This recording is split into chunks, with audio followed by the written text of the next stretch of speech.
The Ben Heck Show is brought to you by Element 14, the electronic design community where you can connect and collaborate with top engineers from around the world. Join now at element14.com. Hello and welcome back to the Ben Heck Show. Karen, where'd you get that sweet old NES? Our neighbor Jim across the way dropped it off. Oh yeah, didn't he buy a bunch of stuff in an estate sale? He did. I think that's where I got my original Nintendo Entertainment System as well, or the NES as I call it. He got the whole box for like $2, I heard. What? I think That's I paid insane. Yeah, I mean, actually, yeah, if these are working at like a used game store, they're usually like $50. Nice. Because a lot of them don't work, that's why they're expensive. So in today's episode, we're gonna take our neighbors' Nintendos, take them apart, make sure they work, and then do a couple simple fixes that pretty much everyone should do if they have an original old Nintendo game system. We'll also talk about the parts we find along the way. Let's get started. Amazing hacks. Should we take it for a spin? Inspired designs. Imhotep's priests. Regrettable acting. No one seems to get it. Each week, Element 14's The Ben Heck Show brings you innovative projects using electronics, engineering, and more.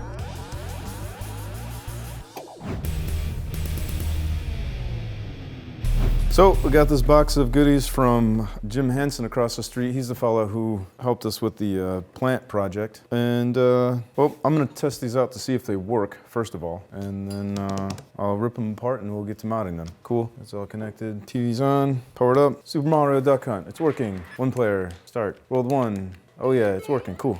All right, that one works. Let's switch over to the other one. Connect the audio and the video. You know what, I'm not gonna put a cartridge in this one.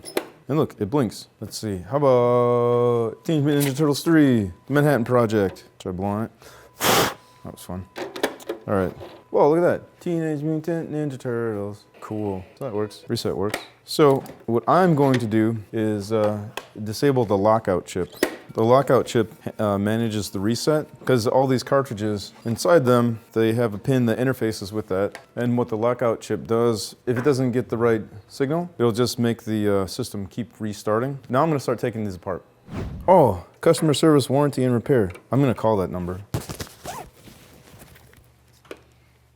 I bet it's still there. And you call it and it's like, hello, it's me, Mario. All right, we're calling the Nintendo customer service warranty and repair. Hi, thank you for calling Nintendo. Let's connect you to a specialist quickly. It still works. Yeah, my Nintendo Switch screen scratched. Hey, I heard you talking about the lockout chip. Yeah, I'm gonna disable them. That's good. You know, the lockout chip kind of reminds me of public and private key authentication. Oh. Right? Because the lockout chip in the system holds the system in reset until it gets the right answer from the chip that's on the cartridge. So all we're gonna do is basically prevent the lockout chip from holding the system in reset. This is before companies put stickers over screws. There's a marking inside this unit. Perhaps this was hand assembled by Shigeru Miyamoto. If it was, it could be worth a lot of money. So regarding the lockout chip, Felix, basically all the points of failure on this all revolve around the cartridge slot. Because if there's not a proper connection, the lockout chips can't communicate. And that's what causes it to fail to boot. Bummer. Do you know why they made the cartridge slot like the way they did? I got the impression that it was to be different than the one in Japan. Well, yeah, it is different. Like the Japanese Famicom, the cartridges are about half the size and they plug in the top. But the video game home console market was so bad in America when this thing came out, they wanted it to make it look unlike a game console. They wanted it more like a VCR. The cartridges kind of look like almost like cassette tapes. So you feel like you're putting a cassette tape into a VCR rather than plugging a cartridge into a console. But because of that click, push in, click down, it's a major fail point over time. All these pins here. Yeah, and that's actually something I'll work on. You can actually adjust the pins manually to get a better fit. Obviously, you have to take the system apart to do that. Although people actually sell reproduction double-ended pin headers for this thing. Really? Yes, they do. Hey, did I ever tell you about the time I worked at Funcoland? Yes. Oh yeah, that's true. I talk about that a lot. So these people would come in, Felix, and they'd be like, I'd like to buy Bubble Bobble. Basically, if a young woman came in, she always wanted Bubble Bobble. And then you're like, does your Nintendo blink and flash when you turn it on? Why, yes, it does. Well, you should buy a cleaning kit. Okay. It was so easy to sell them. But then the store manager, Phil, he would say that if you buy this cleaning kit, your console will last for 100 years. The joke was we kept on increasing the amount of time or longevity your console would gain from the cleaning kit. I think it got up to like heat death of the universe by the end. Oh, I also remember there was this kid. He'd call in every week like clockwork and ask if we had real monsters. And we're like, what the heck is that? And I think later we found out it was like a Nickelodeon show. The best Nickelodeon show ever. Oh, so you've heard of this? With Ickis, Crumb, and Oblina. Oh yeah, he'd call in every week asking if we had the Real Monsters game. And we were all like, 19 or 20, so we had no idea what was on Nickelodeon. And we were like, no kid, we've never even heard of that before. And he's like, oh, okay. And the next week he'd call back. And then the one thing I remember, the PlayStation 1, there was exactly one demographic of people that bought that. If a guy walked in the door who was about 25 wearing a dirty starter jacket, remember when starter jackets were the big thing? And a dumpy looking girlfriend, he was a PlayStation 1. He's like, oh man, PlayStation, I want some PlayStation 1 games. And what they would do every time is they would trade in 2 PlayStation 1 games so they could get 1 new PlayStation 1 game. So they were losing them half their money every time. And what they would ask every time is, when's Madden coming? And then decades later, I learned that John Madden for the PlayStation 1 was a mess, and they actually delayed it an entire year. It was so bad. Like there was like a minute load time between plays. It was basically unplayable. Oh. Hey, let's identify the parts. This is the CPU, which also does audio. This is 2K of RAM for the CPU. Then over here, we have the PPU, the picture processing unit. And there's a buffer, which can isolate the PPU from its own RAM. This is 2K of image RAM, or screen memory. Then we have some glue logic here. This is probably a mux of some kind. This is the lockout chip. See, it's copyright Nintendo. Everything else is like Sharp, Motorola, etc. Oh, and these over here, these are resistor arrays. Basically, they pull up the I/O. So that lockout chip, that's the thing we have to disable. Because I bet if we pin that back, it's got the reset line for the CPU. So, well, it keeps the CPU in reset until the cartridge says okay. That's why you see just flashing screens, because the PPU is active. It's just flashing colors from its memory. Do you know if this processor is custom? Yeah, it is. It's a 6502 with sound processing added to it. So yeah, you can actually get 2 channels of audio off of the Nintendo if you mod wires directly to the CPU. Otherwise, they're mixed into a single channel of audio right there. So anyway, Felix and I are going to work on a couple different things. You have the instructions for the lockout chip. Yeah. And then I will work on the pins. So I'm going to get an X-Acto knife. I'm going to work on the pins. So this slides off. Ugh. One of the things you can do to make your Nintendo work better, the lower pins get crushed by the cartridge, and over time, the metal memory makes it stay down. All right, so I'm just going through each one of these and bending it up slightly using this dull X-Acto knife. Do you want a blade? I got a blade. I'm good. So see, well, I wanted it to be dull. See how flat they are here? Am I lifting them up? It does not assure or ensure, it ensures a better connection. You don't need to do the top ones. It's only the bottom ones that get bad over the years. Now, this Nintendo console was working, but if your Nintendo console is flashing excessively, fixing the pins and then also disabling the lockout chip will make it work a lot more consistently. Now, when you insert the cartridge, it should be stiffer as well. So there is the lockout chip right here. I'm going to desolder this, bend pin 4 up, maybe even cut it off. I'll probably just bend it up and then solder it back in place.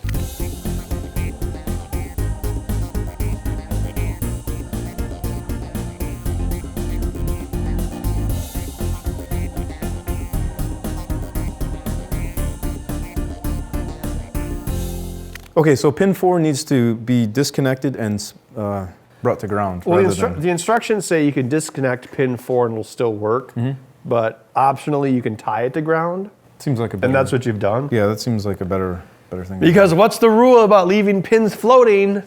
Everything will fail, and you won't know why. Well, you shouldn't do it. You know, I had this. You can, but you shouldn't. I had this professor. He worked for NASA, and he made this like overly engineered thing that is going to go out into space and like calculate rocket trajectories and whatnot and so forth. And it passed all the tests except for like the radiation test. And like weeks, maybe even months, he kept rebuilding this thing, and they would like smash it and whatever. And then, but it always failed there. And then he finally figured out that there was a pin that wasn't either pulled high or pulled low or whatever. And whenever the radiation got to it, it was enough to like throw everything off. You mean like the space radiation? Yeah, they have like a radiation test chamber or something. So a floating pin was causing it to fail. And it took them forever to figure it out. But this wasn't working earlier, so I reflowed the pins, and I did a test off camera, and it worked. But I'll do another test on camera, and it should work. Hopefully. So you can't just remove the chip. Some part of the chip still does something Yeah. to boot up the system. Yeah. All right. Look, Super Mario Bros. And Duck Hunt. All right, cool. Cool. Let's put it back together. Great idea. Let's just do that. This is the security chip in a Nintendo console. So basically, if these two chips can't talk to each other, the system won't boot. And that's how Nintendo protected its license agreements. Now, it was called the Nintendo Seal of Quality, but as we know, there are plenty of Nintendo games that didn't have any quality, but it says Official Nintendo Seal of Quality. But it should say Official Nintendo Seal of License. Also, Nintendo made all of the cartridges for their third parties. It was only like unlicensed games like from Tengen and Codemasters that looked different. See, Nintendo had all the verticals in place. They made the consoles, and they even manufactured the cartridges for the third party, which is why they were so drunk on the idea of cartridges for so long. And now apparently the idea of cartridges has come back. Because you know why? Because retailers, they like cartridges because it gives them more things to sell. And then people were like, why is the box for the Switch so large? It's like, shoplifting maybe? These are people who don't remember when you'd buy a cassette tape and it would come in a sleeve like this long at the record store. So you couldn't stick it in your coat pocket. All right. Felix, I've removed the lockout chip from this video game, which may be Jurassic Park. Okay. So let's do a test. Da, da, da, da. Wait, is it going to do the music? Turn it up. It's licensed by Nintendo. Oh? A dinosaur. Whoa, that must have taken all of the memory. Is that saliva coming out of its mouth? It's got more teeth than Steve Tyler.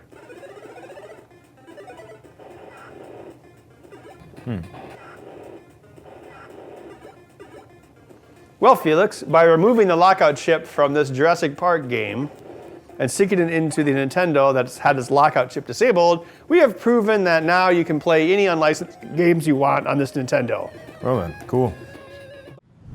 Well, Karen, it was really fun taking apart the Nintendo systems, looking inside, fixing some of the things that often go wrong with them, and improving them for future use. I'm gonna have to try some of those tricks on my NES. It's a bit buggy. That sounds great. Well, that's all the time we have for today. If you have any questions about the NES or any other older gaming system, let us know on the Element 14 community on element14.com/TBHS. You can also go there to read about other upcoming episodes, builds, and special events. We'll see you next time.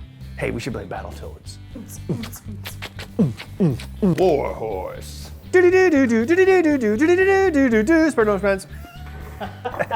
I'm made of the bits of people's souls when they sneeze. I'm Gazoongeist. Yeah, Gazoongeist. That should be his name. Alberto Rodriguez? Yeah. That's almost as cool as my fake name that I want. Austin Sanchez. My name is Austin Sanchez. I am a kangaroo fighter.